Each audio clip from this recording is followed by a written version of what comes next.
indigenous forum that's been operating here since before this COP started have put together a statement that's clear that they want all these REDD activities to be halted, to be stopped immediately, and not proceed until there's clear definition as far as how indigenous rights is going to be applied to the implementation of REDDs and development methodologies.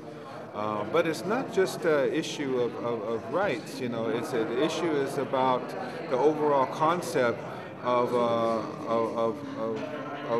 applying market and ownership to the commons, to the airspace, which has really been difficult for our people.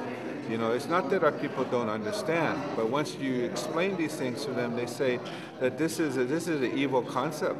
They're saying that this is the corruption of the sacred.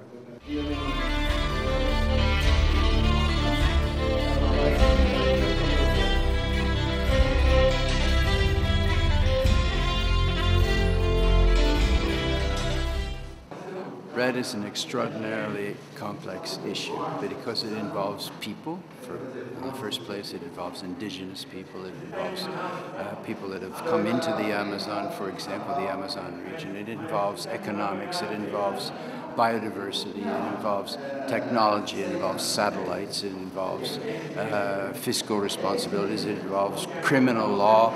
It involves a number. It involves climate and rain and water, and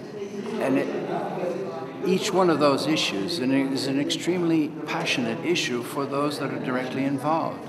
So the tendency quite often is people to close in on their passion and not have the ability to see the broader perspective, to dialogue in the communities, within their own regions, and with people that are on the other side of the fence. And without that dialogue, we have an extremely difficult task in getting issues of REDD solved.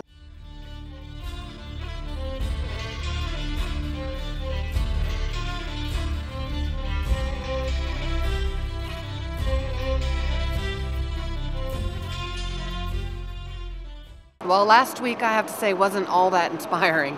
Last week was a lot of developed country governments saying why they're not ready to put their targets on the table, why they want this or that or the other thing, and developing countries noting their frustration with that.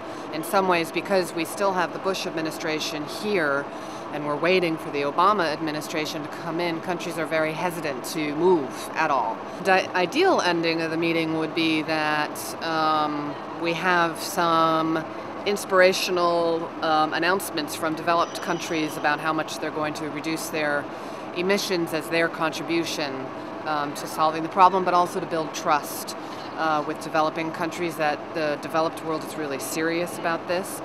And we would have some other statements by countries or members of the European Union that they are ready to really engage on the technology transfer and the financial mechanism that we're going to need to do this. So statements of intent that would build trust. I think in addition we would have a very clear process for the negotiations next year so that we don't have to talk about these work programs anymore, we just get negotiating.